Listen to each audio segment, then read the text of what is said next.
데이터 사이언스 개론 4주차 마지막 세 번째 시간입니다. 이 세 번째 시간은 앞서 1, 2교시와 달리 조금 어려운 식이 하나 있습니다. 그래서 그 식은 외울 건 아니고요.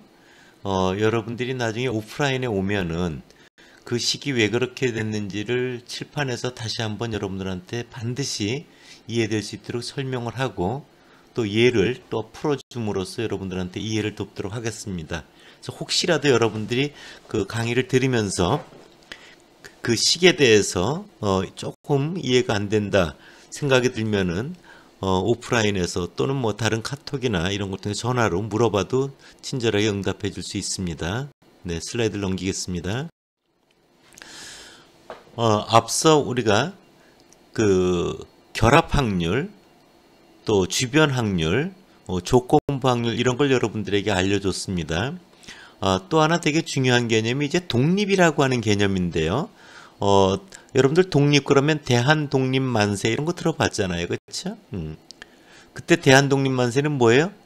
일본한테 우리가 속해 있다가 해방이 된 거잖아요. 광복이 됐다는 거잖아요. 그렇죠? 그래서 광복절 이런 것도 있잖아요. 그러니까 일본의 영향을 이제 안 받는 게 되는 거죠. 그래서 우리가 항상 독립이라고 하는 것은 A라고 하는 사건이 일어났다 하더라도 B가 일어날 확률에는 A가 일어났다는 것이 전혀 영향을 미치지 않을 때, 그럴 때 A와 B는 서로 독립이다 이런 거죠. 예를 들어서 동전을 던질 때 보세요. 첫 번째 동전을 던졌는데 앞면이 나왔다고 해보세요. 앞면이 나왔다고 해보세요. 첫 번째 동전이 앞면이 나왔다는 조건 하에 두 번째 다시 동전을 던졌어요. 그때도 앞면이 나올 확률은 얼마예요? 역시 2분의 1이죠. 첫 번째 앞면이 나왔다고 해서 뒷면도 자동으로 앞면이 나와야 된다. 이런 영향을 받는 게 아니거든요. 세 번째 뒷면이 나올 확률은 첫 번째 앞면, 두 번째 앞면이 나왔다는 조건이 전혀 영향을 미치질 않아요. 그냥 뒷면 나올 확률 2분의 1입니다. 그래서 우리가 A와 B라고 하는 것이 독립이라고 하는 것은 먼저 일어났다는 조건이 되는 부분이 영향을 전혀 주지 않는, 그래서 거기 보면 기호로 이래 돼 있죠. A 조건부 B가 일어날 확률이 A가 없어져 있죠. 그냥 PB. A의 전혀 영향을 받지 않으니까 그냥 PB라고 적을 수 있는 거거든요.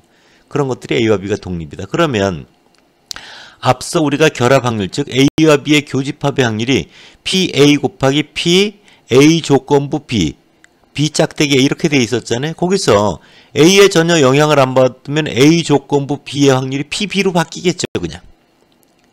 또는 반대로 PB 곱하기 P, B 조건부 A 이럴 때도 B의 영향을 안 받으면은 그냥 PA가 되죠. 그래서 A와 B의 교집합의 확률이 각각 PA와 PB의 곱으로 표현될 때 A와 B는 독립이 된다. 이렇게 기억을 하면 됩니다. 앞서 우리가 상호 배반적 사건이라는 말을 여러분들한테 한 적이 있는데, 그거는 A와 B가 동시에 일어나는 확률이 얼마인 경우예요? 0인 경우입니다.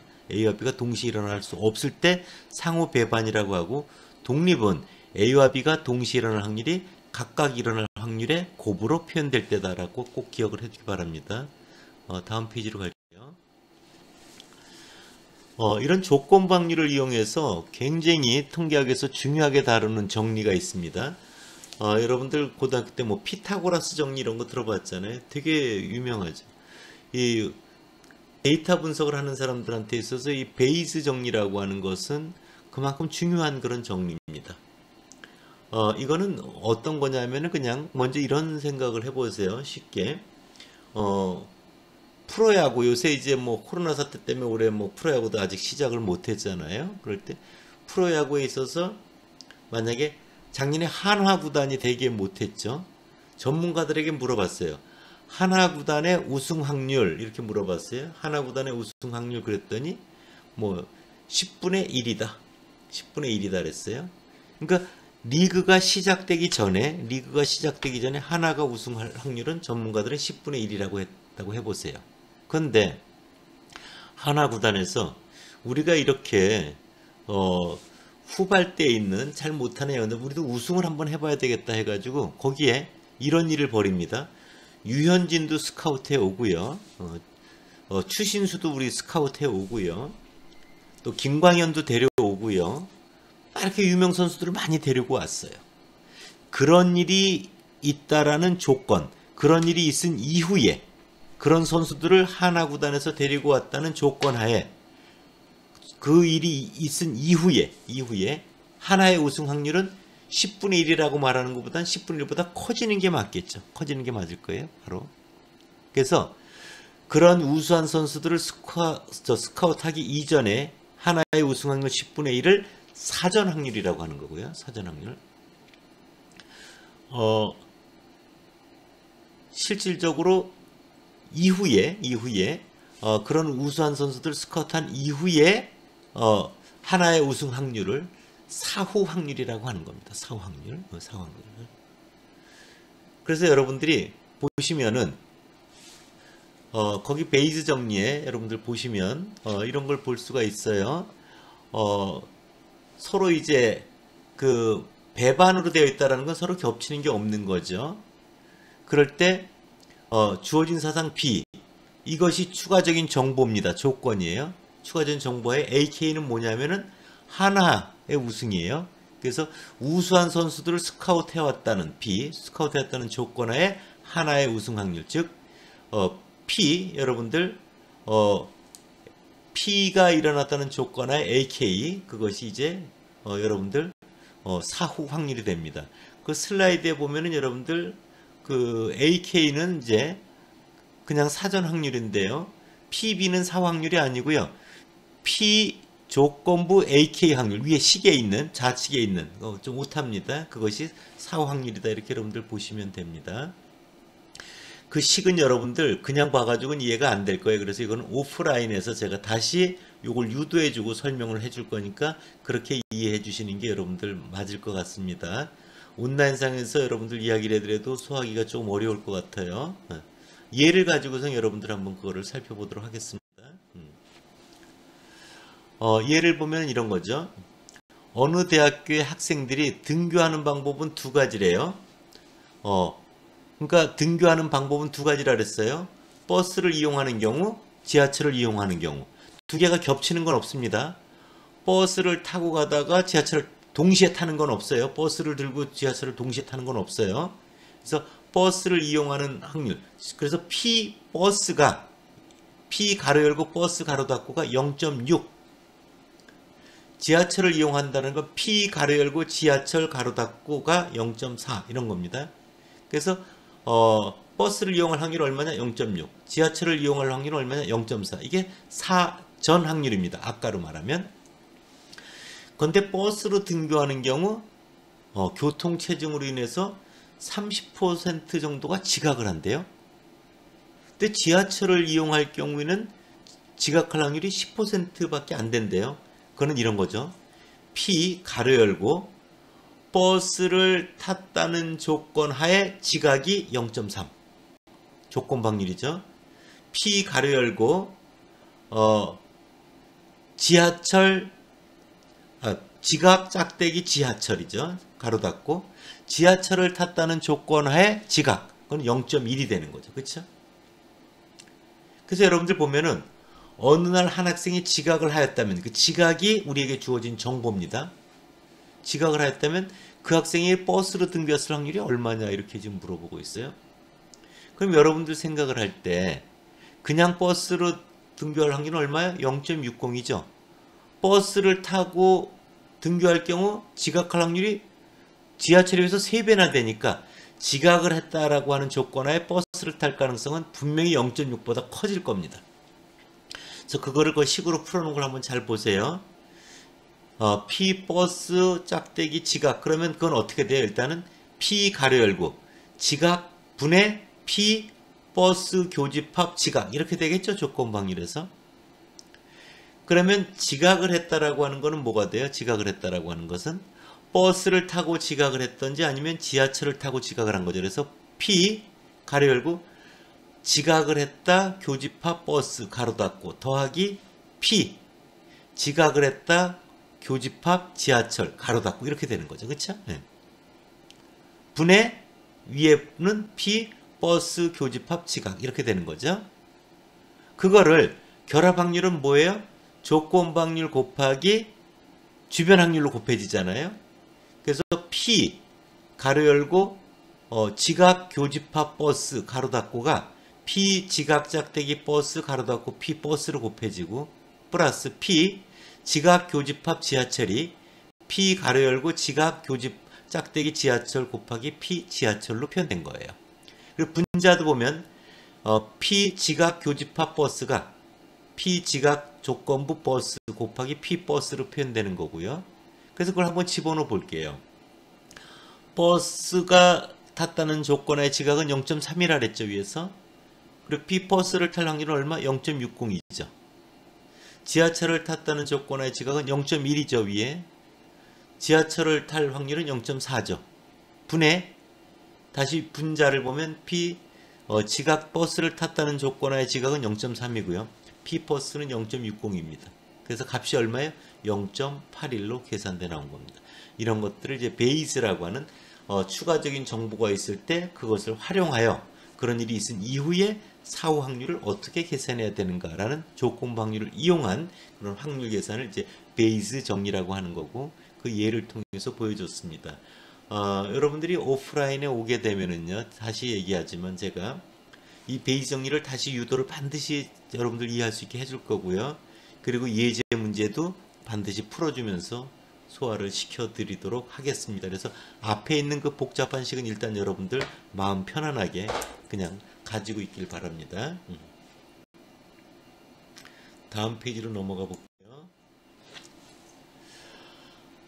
여러분들 이제 추측통계학을 배워나가는 데 있어서 추측통계학의 기반을 제공해 확률이 추측통계학의 기반을 제공해 주기 때문에 우리가 확률을 배운다고 했습니다.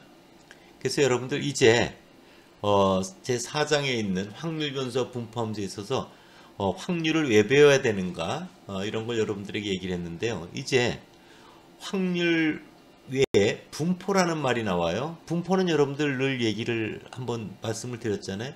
인구 분포라면 인구가 지역별로 어떻게 분산돼서 포진되어 있는가 이런 거잖아요. 그 다음에 여러분들 성적 분포라면 성적이 어떻게 분산돼서 포진되어 있는가 이런 거잖아요. 그렇죠? 학생들의 수능 성적 분포를 알아야 내가 시험을 얼마나 잘 봤는지 못 봤는지를 판단할 수 있는 겁니다. 그래서 분포를 알려고 하는 거거든요. 그래서 여러분들 확률 변수와 분포 함수에서 먼저 왜 이런 걸 알아야 되는가를 먼저 생각을 해봅시다. 예를 통해서 먼저 살펴볼게요. 예를 들어서 3학년 일반 학생 5명이라고 해보세요. 성적을 봤더니 93점, 95점, 95점, 97점, 99점이래요. 3학년 2반은 봤더니 성적 분포가 45점, 62점, 75점, 82점, 95점. 보면 일반이 훨씬 성적이 좋구나 이런 생각도 들죠. 이럴 때 3학년 일반 학생 한 명을 딱 뽑았어요. 그 학생이 95점 이상일 확률은 얼마예요? 95점 이상인 사람이 4명이죠? 5분의 4예요. 그쵸? 3학년 2반인 경우는 몇이에요? 95점이 1등을 했죠. 5분의 1이 됩니다.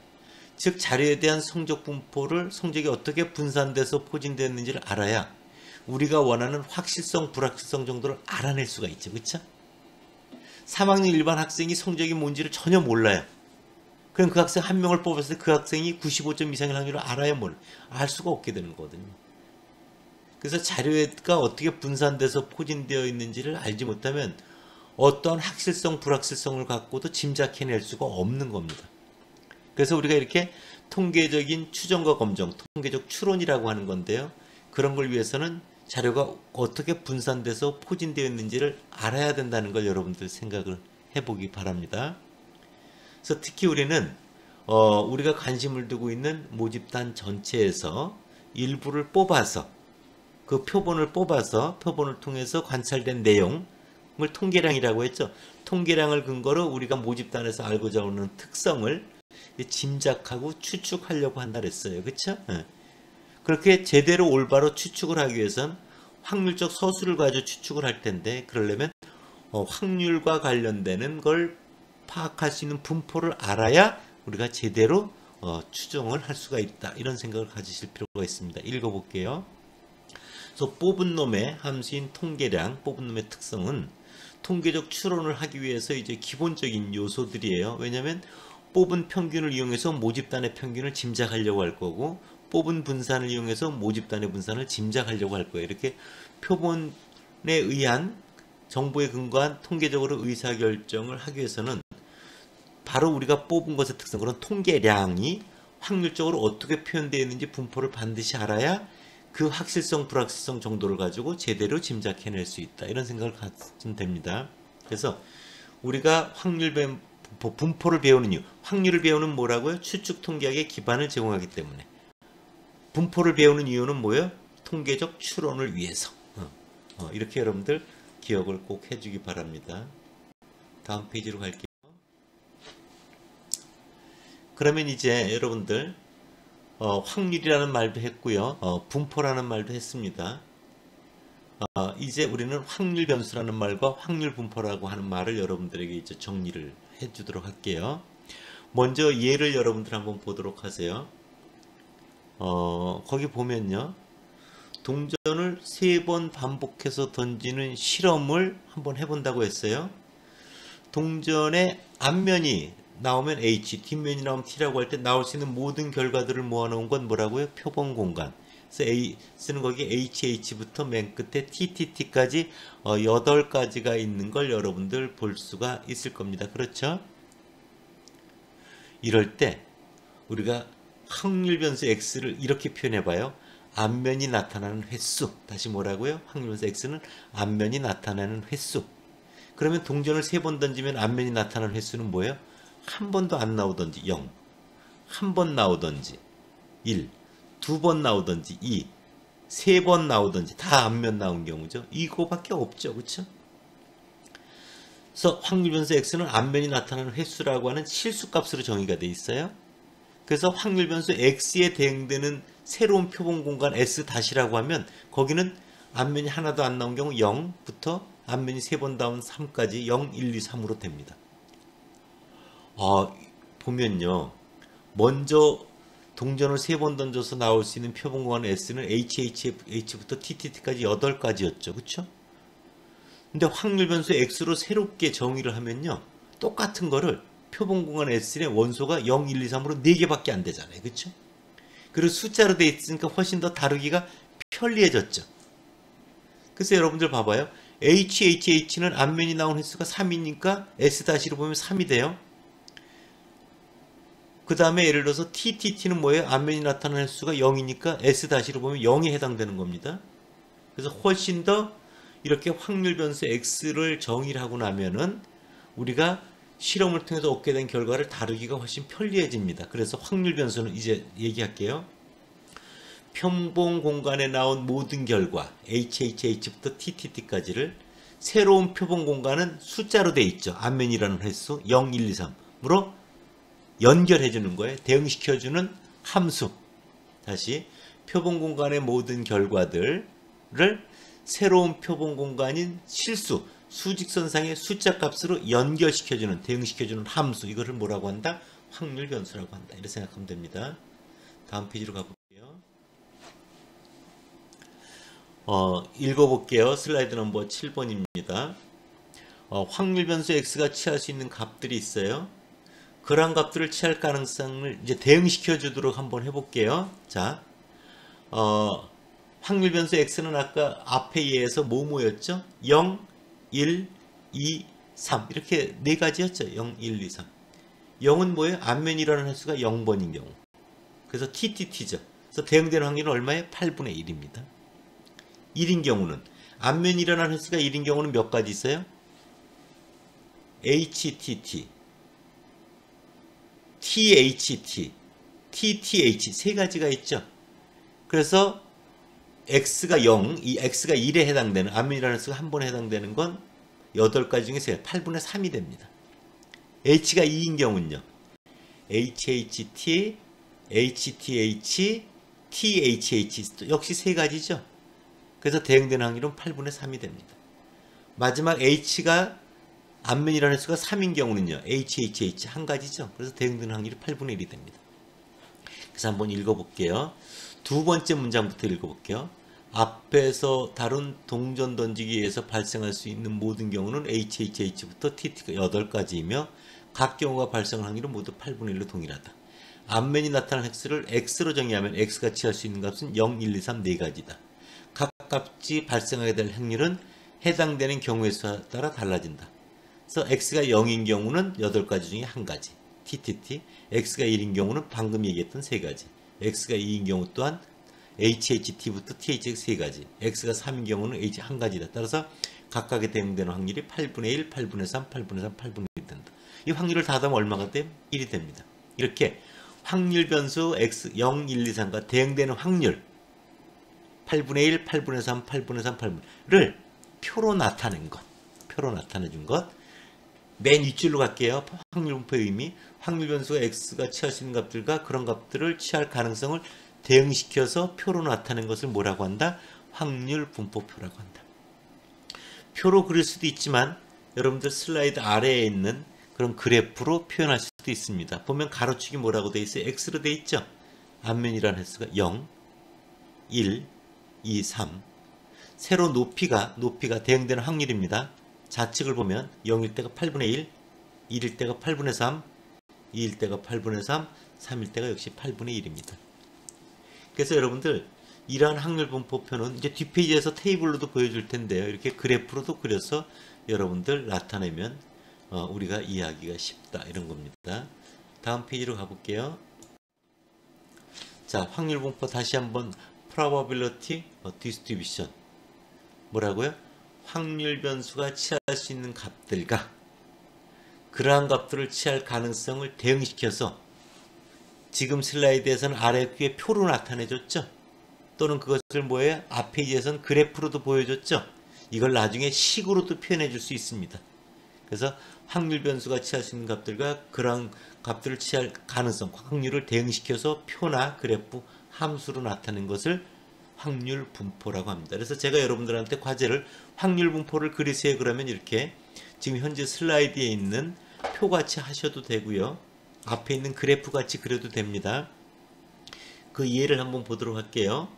동전을 3번 던져서 반복해서 던져서는 실험에서 확률 변수 X를 앞면에 나타낸 횟수라고 하면, 자, 거기 보면 첫 번째 가로줄에 X라고 돼 있죠. X. 확률 변수 X는 뭡니까? 앞면이라는 횟수는 0, 1, 2, 3이죠. 절대 확률 변수 X는 실수값, 숫자값에 대응시켜주는 함수이기 때문에 확률 변수 X줄에 문자가 올 수가 없습니다. 0, 1, 2, 3 숫자가 온 걸 볼 수 있죠. 그 아래가 P, 대문자 X가 스몰 x. 스몰 x는 실제로 실현된 값입니다. 대응되는 확률은, 자, 0일 때는 뭐예요? 그래서 P, 가로 열고 대문자 X 이꼬르 0, 가로 닫고는 8분의 1이라는 뜻이에요. 1인 경우는 뭐예요? P, 가로 열고 X 이꼬르 1, 가로 닫고 이런 겁니다. 그게 8분의 3입니다. 2일 경우는 P, 대문자 X 이꼬르 2, 가로 닫고 그게 8분의 3이라는 겁니다. 3은 px 대문자 x 이꼬르 3 가로 닫고입니다. 이게 8분의 1이라는 겁니다. 그래서 확률 변수와 대응되는 확률을 표로 나타낸 게 보이죠? 그 확률 다 더하면 얼마가 됩니까? 1이 됩니다. 그래서 이런 것들을 확률 분포라고 한다, 이런 겁니다. 그래서 여러분들 4주차 때는 여러분들한테 이제 이런 이야기를 가지고 제가 잠깐 정리를 한다면 이런 거예요. 4장부터는 앞서 얘기했던 자료를 정리하고 요약한 기술 통계와 좀 다르다. 그래서 여기서부터는 이제 추측 통계학이라고 하는 것이 시작이 되는 것이다.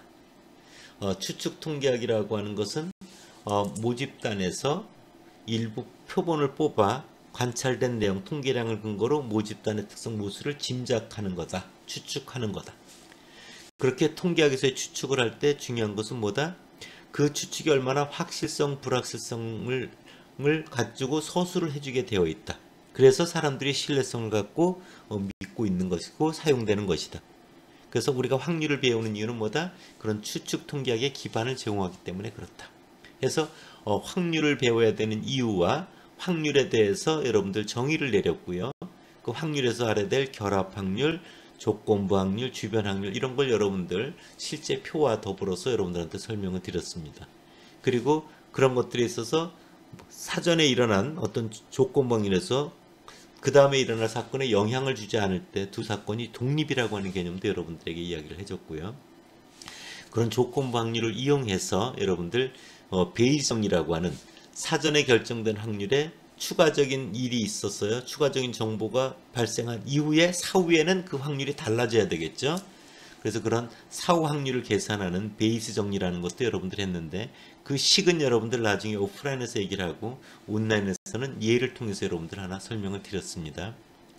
이후에 확률 변수는 표본 공간의 모든 원소들을 수직선상에 대응시켜주는 함수, 그거를 우리가 확률 변수라고 했고요. 그거에 대응되는 확률을 표로 나타낸 것을 뭐라고 한다? 확률 분포라고 한다. 이렇게 정리된 겁니다. 네, 4주차 강의를 마치겠습니다. 감사합니다.